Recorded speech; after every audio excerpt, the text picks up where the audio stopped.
Coucou, on se retrouve aujourd'hui dans une nouvelle vidéo. Alors aujourd'hui on revient pour une vidéo routine capillaire en fait. Ce sera pas ma routine capillaire mais en fait je vais t'expliquer, te donner les clés si je puis dire comme ça pour faire ta routine capillaire, pour trouver une bonne routine capillaire. Évidemment si tu as déjà une routine, il n'y a pas vraiment de raison que tu en changes. Si tu n'en as pas ou si tu sens que tu as besoin de renouveau, cette vidéo est probablement faite pour toi. Donc je te laisse avec la suite de la vidéo. Alors le premier point qui est important je trouve, c'est qu'est-ce qu'une routine capillaire. Donc personnellement je considère qu'une routine capillaire ce sont toutes les actions que tu vas mettre en place pour prendre soin de tes cheveux en fait. Que ça va de ton shampoing, enfin ça va de la première action que tu vas faire le jour de ton HD jusqu'à la dernière action que tu vas faire avant ton HD si tu veux. En fait, ça soit réparti sur une durée qui varie en fonction des gens. Moi, par exemple, ça dure... ma routine soit répartie sur peut-être une semaine. Ouais, en général, entre 6 et 7 jours. Même si en semaine, je ne fais pas grand-chose de particulier. J'englobe tout ce que je fais pour mes cheveux en fait dans ma routine capillaire. Même si l'essentiel de ce que je fais se concentre le samedi ou le dimanche. Alors, déjà, un point important, mais qu'en fait tu pourras établir avec le temps, c'est tous les combien de temps tu vas te laver les cheveux. Ça tu peux pas genre te poser là et te dire ok je vais laver mes cheveux toutes les semaines, genre toutes les semaines pile, parce que tu sais pas, peut-être que en fait tes cheveux ils ont besoin de plus, peut-être qu'en fait au bout d'une semaine tu verras que finalement t'as pas vraiment besoin de retourner faire ton HD. Entre parenthèses, quand je dis HD, je veux pas dire forcément que tu fais un shampoing etc etc, c'est l'ensemble de ta routine. Par exemple, moi, le jour de mon HD, je fais pas de shampoing, mais j'appelle ça quand même le jour de mon shampoing, tu vois, parce que c'est plus simple et on comprend ce que je veux dire. Globalement, je sais pas si tu vois ce que je veux dire. Il faudra en fait que tu vois vraiment comment tes cheveux évoluent au fur et à mesure de la semaine pour savoir si tu repousses ou si tu rapproches le jour de tes soins. Voilà. Pour savoir ce que tu vas mettre ou ce que tu vas enlever dans ta routine, il faut savoir déjà ce que tu as essayé de base. Donc par exemple tout au long de la vidéo tu peux prendre une feuille et puis noter en fonction des différents points que je vais énumérer, et comme ça tu dis ok ça j'ai fait, ça n'a pas fonctionné, ça a fonctionné, du coup ta. Je pense aussi que je vais écrire un article sur le blog, ça faisait longtemps qu'on n'avait pas entendu parler de lui, où je vais réénumérer tout ce que j'ai dit dans la vidéo, comme ça ce sera plus simple. Du coup oui, il faudra que tu saches ce que tu as essayé, que tu vois ce qui a fonctionné correctement, donc ce qui a fonctionné et ce qui n'a pas fonctionné. Si ça a fonctionné, tu peux te dire que tu gardes. Donc ça, ok, tu gardes. Après, bon, si finalement tu ne veux plus le faire ou si tu trouves quelque chose de plus pratique ou quoi, à ce moment-là, tu l'enlèveras. Mais ça, c'est un plus. Donc le plus, tu le gardes. Tu te dis que c'est quelque chose que tu pourras réitérer. Si ça n'a pas fonctionné, tu peux te demander pourquoi ça n'a pas fonctionné. Est-ce que les produits n'étaient pas les bons? Est-ce que c'est vraiment le produit qui n'a pas été à tes cheveux? On va prendre un exemple tout simple. Le wash and go. Tu as essayé de faire un wash and go et tu n'as pas du tout aimé le résultat. Là, tu te demandes pourquoi. Est-ce que tes cheveux étaient secs après? S'ils étaient secs, c'est probablement que le leave-in que tu as utilisé n'était pas le bon, qui n'allait pas à tes cheveux. À ce moment-là, tu peux réessayer avec un nouveau leave-in. Si tu trouves que tes boucles ne sont pas définies, dis-toi, est-ce que de base mes cheveux bouclent? Parce que le wash and go, c'est pas un truc magique qui va t'inventer des boucles. Si t'as pas de boucles à la base, c'est normal que le wash and go n'en ait pas défini. Du coup, c'est pas de la faute du wash and go, c'est la faute à personne, c'est juste que tes cheveux ne bouclent pas. Si tu vois, est-ce que tu vois un peu ce que je veux te dire? Donc voilà, après si tu as essayé de toutes les manières et tout et que ça ne fonctionne juste pas, ou que ça ne te plaît pas, tu viens en fait, il n'y a pas de raison de s'acharner. Et puis peut-être que dans 6 mois tu reviendras dessus et que là ça va te plaire, ou que tu auras trouvé une autre technique qui te conviendra mieux. Ensuite, à partir du moment où tu as fait ce premier tri là, ça va t'aider pour la suite, pour savoir ce que tu pourras intégrer ou pas à ta routine. Pose-toi et demande-toi dans quel état sont tes cheveux. Est-ce qu'ils sont en bonne santé? Est-ce qu'ils sont bien hydratés, bien nourris, etc. avec ce que tu fais déjà? Ou est-ce qu'au contraire ils sont cassants, ils sont secs, ton cuir chevelu il te démange, t'as des pellicules et tout. Il faut en fait que tu fasses un bilan à l'instant T de ton état capillaire et qu'en fonction tu avises pour savoir ce dont tu as besoin, ce que tu dois rajouter à ta routine, ce que tu peux enlever peut-être, et si c'est pas bon du tout, à ce moment-là il faudra que tu recommences tout. Par exemple, si tes cheveux sont dans un bon état, concrètement, t'as pas vraiment besoin de changer quoi que ce soit. T'as déjà trouvé quelque chose qui te va, tu peux rester à ça et voilà. Après, évidemment, on est là pour essayer plein de choses. Tu peux un jour te dire tiens je vais essayer ça, je vais voir si ça va à mes cheveux ou pas. Si tu vois que ça va et que tu préfères à ce que tu faisais avant, ben tu vas remplacer ce que tu faisais avant par ça. Tu vois, il n'y a pas de raison de rester fixé sur une chose, hein. On peut évoluer. Si par contre tes cheveux sont dans un mauvais état, il faut que tu te demandes pourquoi et en quoi ils sont dans un mauvais état. Si tu les trouves secs et cassants, ça veut dire qu'ils sont déshydratés et ou dénutris, enfin que tu as besoin de nutrition et ou de protéines. Ça peut faire beaucoup.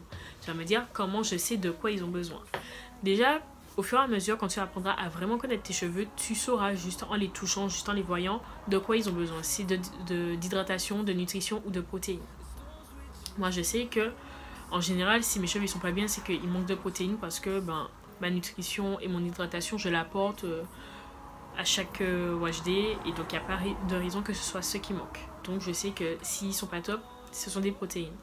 Mais toi, si tu ne connais pas tes cheveux, tu vas essayer chaque truc pour voir comment ils réagissent quand c'est d'hydratation qu'il manque, quand c'est de nutrition et quand c'est de protéines.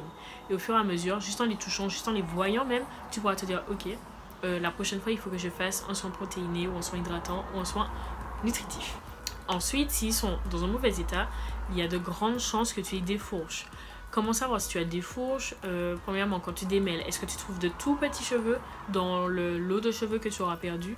En général, quand ça se casse, ça tombe, je sais pas, dans ce qu'il y a devant toi, donc sur ton lavabo, sur tes épaules, autour de toi. Donc si tu as plein de petits cheveux, ça veut dire que tes cheveux se cassent, donc que tu avais des fourches, il faut couper. Ça c'est obligatoire, de toute façon on est là pour partir sur de bonnes bases, donc autant couper directement.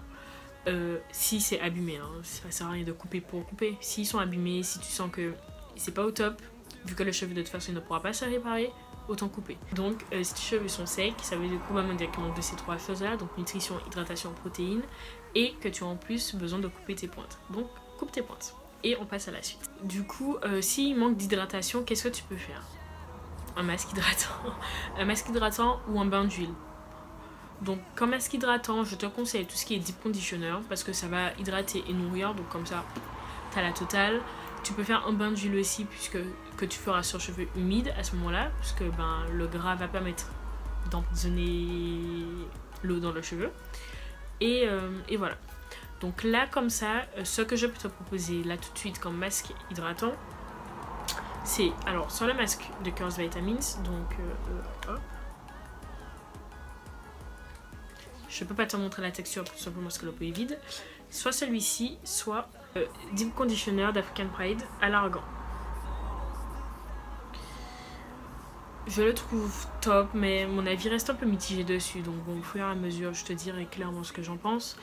Suis-moi sur Snapchat, je te le conseille parce que dessus en général lorsque j'essaie un produit et tout, je fais mes retours dessus le jour même ou le lendemain. Donc comme masque hydratant et nutritif, je peux te conseiller ça. Perso en général lorsque je fais mes masques, ce genre de masque là, après, je sais pas pourquoi je fais ça mais je le fais, je rajoute de l'huile sur ma section. Comme je fais quand je fais mes vanilles et tout, pour c'est l'hydratation tout simplement. Donc là je suis sûre que mes cheveux sont nourris et hydratés. Que demander de plus? Ensuite, s'il manque de protéines, c'est ça.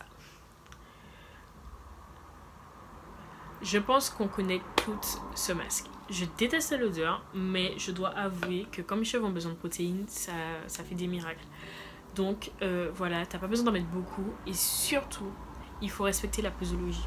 Genre, sur le pot, c'est écrit qu'il faut la laisser poser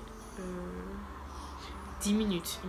Et je te conseille vraiment de respecter ça, tout simplement parce qu'un masque protéiné peut te sauver les cheveux quand tes cheveux en ont vraiment besoin, mais trop de protéines casse le cheveu et le rend trop dur en fait. Du coup, respecte la posologie, comme ça tout ira bien, tu n'auras pas de problème. Je ne vais pas te dire tous les quand tu dois faire un masque protéiné.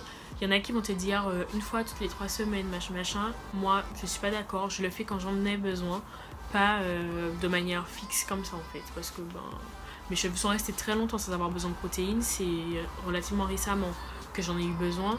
Et dans peut-être 2 ans, j'en ai pas fait du tout. Donc ça n'aurait servi à rien, entre guillemets, d'en faire un toutes les 3 semaines alors que mes cheveux ne me le demandaient pas. Donc là encore, c'est à toi de connaître tes cheveux. Aussi, si tes pointes étaient abîmées, ça voulait dire que tes cheveux manquaient de protection. Qu'il y avait beaucoup de frottements, que tu dormais probablement sans un bonnet en satin, etc. Du coup, il faudra remédier à ça. Donc, trouver des solutions pour protéger tes pointes. Donc, par exemple, là, ben, elles sont... Bon, il n'y a plus protecteur comme coiffure, mais ça frotte pas sur le col de ma robe et tout. Donc là, mes pointes sont protégées. Le soir, je dors avec mon truc en satin que je t'avais montré dans ma toute première vidéo. Et voilà, comme ça, je sais que la nuit, il n'y a pas de... Enfin, les risques de perdre mon hydratation sont amoindris. Et puis là, ben, quand je suis coiffée comme ça, je sais que j'ai pas trop de problème, que mes pointes sont safe. Ensuite, comme problème, tu peux aussi avoir le cuir chevelu qui démange. Donc pourquoi ton cuir chevelu démange, soit parce qu'un produit ne te va pas et que du coup tu fais une réaction allergique, soit parce que tu as besoin d'hydratation et de nutrition à ce niveau-là, parce que bon, c'est de la peau, hein, donc comme ton bras peut te démanger parce que la peau tiraille trop, son cuir chevelu aussi. En général, c'est suivi, c'est accompagné de pellicule. Et dans ces cas-là, ce que tu peux faire, c'est un bain d'huile par exemple avec de l'huile de jojoba qui est une huile qui est excellente pour la peau. Personnellement, moi ça doit faire peut-être 2 mois que je n'utilise que ça pour la peau de mon visage, j'utilise plus de crème et je préfère. Du coup, un bain d'huile avec de l'huile de jojoba, c'est tout bénef parce que les cheveux, en tout cas mes cheveux adorent l'huile de jojoba. Le cuir chevelu c'est de la peau aime l'huile de jojoba, tu comprends la corrélation. Du coup, c'est tout bénef. Tu peux aussi rajouter par exemple de l'huile d'ortie et à ce moment-là tu te fais un masque au poudre ayurvédique parce que, j'ai dit l'huile ou la poudre d'ortie? Je sais plus. La poudre d'ortie piquante parce que ben, c'est une poudre qui est bonne pour les problèmes de pellicule. Il y en a plein d'autres que tu peux chercher. Tu vas sur Amazon, tu tapes problème de pellicule, etc. Ça va te mettre toutes les huiles et toutes les poudres qui sont bonnes pour ce problème. Du coup, tu peux faire un masque à ça. En plus, c'est bon pour les cheveux, donc c'est tout bénef en fait. Et ça pourra te permettre de régler ce problème de démangeaison et de pellicule. Je sais que lorsque ça m'arrive, en général, c'est ce que je fais. Soit un bain d'huile seulement, soit un masque poudre dans laquelle je rajoute une huile qui, je sais, va apaiser mon cuir chevelu. Et en général, j'ai plus de problème pendant un bon moment. Donc voilà. Ça peut être aussi, donc comme je t'ai dit, dû à une allergie à un produit. Donc à ce moment-là, il faut que tu analyses la composition de ton produit. C'est qu'il y a probablement un allergène dedans ou un produit controversé qui a pour conséquence de provoquer des démangeaisons, de l'eczéma, des allergies, etc. Je sais que dans le Cantu à l'huile d'argan, le leave-in, il y a 2 éléments controversés et qui ont tendance à provoquer de l'eczéma et des démangeaisons. Donc si tu utilises ce produit, tu peux te dire que c'est peut-être à cause de ça à ce moment-là. Soit tu continues à l'utiliser et t'es pas super à l'aise, soit tu arrêtes et tu cherches un produit qui n'a pas ces 2 éléments dans la composition. J'essaie de te les mettre sur l'écran ou en barre d'infos, bien qu'il y en ait d'autres, hein, mais bon, ces 2-là au moins. Et tu essaies de virer tous les produits qui ont ça dans leur composition pour éviter que tu aies des démangeaisons, des pellicules, etc. Parce que c'est jamais super agréable. Ensuite, en général, on se dit que quand on fait son HD, il faut se laver les cheveux. Ce qui fait du sens. Personnellement, je te l'ai déjà dit, mais je te mets la vidéo dans le i si tu l'as pas encore vue. Moi, je ne fais pas de shampoing parce que j'ai arrêté tout simplement. Mais peut-être que toi, tu continues à en faire et que tu n'as pas envie d'arrêter, ce que je peux comprendre. Mais à ce moment-là, je te conseillerais de choisir un shampoing doux déjà, comme ça ce sera moins agressif pour les cheveux et avec une bonne composition comme ça c'est tout bénef. Tu peux aussi remplacer le shampoing par les poudres ayurvédiques, donc ça soit du Kapur Kashli, soit de Rasoul, soit du Shikakai, il y en a plein. Tu essayes ce qui te va le mieux. Après les poudres, bon c'est un peu compliqué entre guillemets d'utilisation. Si t'as pas envie de te compliquer la tâche, reste avec un shampoing classique avec une bonne compo et qui soit pas trop agressif pour les cheveux pour éviter de les dessécher. Le désavantage avec les poudres lavantes, enfin c'est un problème que j'ai et je suis pas la seule à l'avoir, je sais, c'est que ça te laisse des particules dans les cheveux. J'ai horreur de ça, c'est pour ça que j'utilise très rarement mon Shikakai et le Kapur Kashli. Maintenant que je l'ai essayé, c'est une horreur. Ça reste dans les cheveux, ça... Du coup, je vais bientôt essayer une nouvelle technique pour utiliser ces poudres. Si ça fonctionne et que je n'ai plus de résidus, j'en parlerai avec toi sur la chaîne. Sinon, je t'en parlerai pas. Enfin, quoique, si je peux t'en parler, peut-être que toi, ça t'aidera si tu as ce problème de particules. Mais voilà, ce sont les 2 solutions que je connaisse que tu as pour te laver les cheveux si tu le souhaites. Et voilà, je trouve que les poudres, ça convient. Et même, après, bon, j'utilise pas du tout de shampoing, donc... j'aurais pas dit que les poudres ça salit plus ses cheveux, donc c'est normal que ça convienne selon moi. Ensuite, une étape quand même importante, c'est le démêlage. Il faut que tu démêles tes cheveux pour éviter l'accumulation de cheveux morts parce que ça crée des nœuds, ça crée des locks et tout. Et puis tout simplement pour avoir des cheveux en bon état quoi, parce que des cheveux pas démêlés, en général c'est pas super joli à regarder, ça fait tout de suite un peu sale. Donc le démêlage, il faut que tu vois à quelle fréquence tu le fais. Actuellement par exemple, est-ce que tu le fais tous les jours, est-ce que tu le fais une fois par semaine au moment de tes soins, etc. Moi je préconise de le faire seulement au moment des soins parce que trop démêler les cheveux ça les endommage à cause du frottement et de la traction avec ta brosse ou ton peigne. Moi je conseille de le faire seulement au moment des soins. Si toi tu le fais tous les jours, demande-toi pourquoi tu le fais tous les jours. Est-ce que tes cheveux s'en mêlent tous les jours? Parce que si c'est le cas, c'est probablement qu'il manque de nutrition et d'hydratation, ce qui fait que ils ont tendance à s'emmêler, à devenir très sec rapidement, et du coup tu te sentiras obligé de démêler pour éviter les paquets en fait que le fait qu'ils soient secs ont généré. Je crois que ma phrase n'était pas française. Et voilà, donc à ce moment-là, c'est que tes cheveux ont besoin d'hydratation. Parce que je trouve que quand un cheveu est bien hydraté, il reste démêlé longtemps. Moi, j'arrive à tenir une semaine sans me les démêler. Et lorsque le jour de mes soins, je les démêle, ils sont pas en mode j'ai un tas de nœuds. Ça passe relativement vite. Donc, souvent, c'est lié à l'hydratation et à la nutrition. Ensuite, pourquoi? Est-ce que c'est parce que tu as besoin de te recoiffer tous les jours? À ce moment-là, est-ce que tu peux essayer de trouver des alternatives pour ne pas avoir à le faire tout le temps, parce que c'est pas bon quoi, ça t'endommage les cheveux. Et est-ce que c'est juste par habitude? Si c'est juste par habitude, les habitudes ça se perd, donc tu peux essayer de perdre cette mauvaise, si je puis me permettre, habitude. Et voilà, je sais que souvent lorsqu'on arrête de se démêler les cheveux tous les jours, on remarque la pousse, parce que tout simplement les cheveux sont en paix et du coup ils poussent beaucoup plus facilement. Moi je sais que c'est quelque chose que j'avais remarqué à l'époque. Pour finir, ce sera le dernier point que j'aborderai, c'est comment bien choisir tes produits. Donc que ce soit les produits manufacturés ou tout simplement tes huiles ou tes poudres,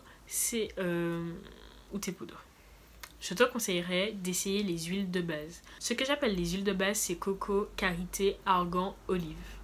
Je crois que ce sont ces 4-là, les huiles de base, que tu vas trouver en général dans tous les produits. En général, les produits, ce sont des gammes au karité, à l'argan, au coco, à l'olive. Donc essaie ces huiles là, comme ça tu sauras vers quelle gamme tu peux te diriger parce que cette huile là te va bien, et vers quelle gamme il faut peut-être que tu t'éloignes parce que tu sais que cette huile là ne te va pas. Par exemple l'huile de coco, c'est je t'aime moi non plus. Du coup les gammes avec de la noix de coco, je vais pas vers elle. Les gammes au karité par contre j'adore. Mon leave-in, un de mes leave-in préférés, c'est le leave-in à l'argan de chez Cantu, parce que mes cheveux, l'argan c'est une grande histoire d'amour. Du coup, c'est un bon point et ça t'aide à éviter de dépenser de l'argent inutilement. Après, on n'est pas à l'abri d'un produit avec un élément dans la composition qui ne nous va pas, outre l'huile. Et du coup, là, c'est sûr que ça n'ira pas de toutes les façons. Mais ça permet de faire un tri qui n'est pas négligeable à la base. Ensuite, ça t'aidera aussi pour tes bains d'huile, parce que comme ça, tu sauras quelle huile iront particulièrement bien à tes cheveux lors du bain d'huile ou lorsque tu feras tes masques aux poudres, puisque tu peux rajouter de l'huile dedans. Et même pour ton coiffage, par exemple quand je fais mon wash and go, je mets de l'huile à la fin. Si je mets une huile qui est pas bonne, tout le processus fait avant, ça n'aura servi à rien parce que l'huile que je vais rajouter après va complètement dessécher mes cheveux. Ça t'aide vraiment tout au long de ta routine. Le tout c'est d'essayer et à partir de là tu vois ce qui va pas, et c'est beaucoup plus facile au fur et à mesure. Tu sais instinctivement presque ce qu'il faut que tu prennes, ce qu'il faut pas que tu prennes. Un petit conseil, évite d'essayer plusieurs huiles nouvelles en même temps. Parce que du coup, s'il y en a une qui va pas, ça va annuler tous les bienfaits de celles qui te vont. Et du coup, tu te diras que toutes ces huiles-là te vont pas, alors qu'en fait, c'est juste une qui n'allait pas. Donc, essaye une nouvelle huile à la fois. Comme ça, tu verras ce qui va et ce qui va pas. Et dernier truc, si une huile ne te va pas, tu peux l'essayer mélanger aussi. Par exemple, je sais que le ricin, c'est pas top pour mon cuir chevelu, mais je sais que ma cire à huile, le Damla, qui est fait à base d'huile de ricin, mon cuir chevelu supporte mieux. Donc tu peux essayer aussi l'huile lorsqu'elle est mélangée. Pour finir, totalement, pense aussi à ton alimentation, parce que ce que tu manges, ça se répercute sur ta peau et sur tes cheveux. Donc plus ton alimentation sera bonne et en meilleur état seront tes cheveux. J'ai parlé beaucoup, là on est à 24 minutes. J'espère que je vais réussir à monter pour raccourcir tout ça. Si tu as des questions, posez-moi en commentaire. Je me ferai un plaisir d'y répondre. Si tu as besoin d'aide pour établir une routine par exemple, tu peux venir m'envoyer un message sur Snapchat ou sur Instagram. Je réponds toujours. Voilà. Je pense que dans une prochaine vidéo, j'aborderai les différentes coiffures que tu peux faire après tes soins. Donc twist out, wash and go, braid out, etc. Mais là, je voulais vraiment me concentrer sur les soins et puis sur l'aspect santé du cheveu. Je sais pas si tu comprends ce que je veux dire en disant ça. Et voilà. Du coup, je te fais de gros bisous. Je te dis à très bientôt. Bye bye.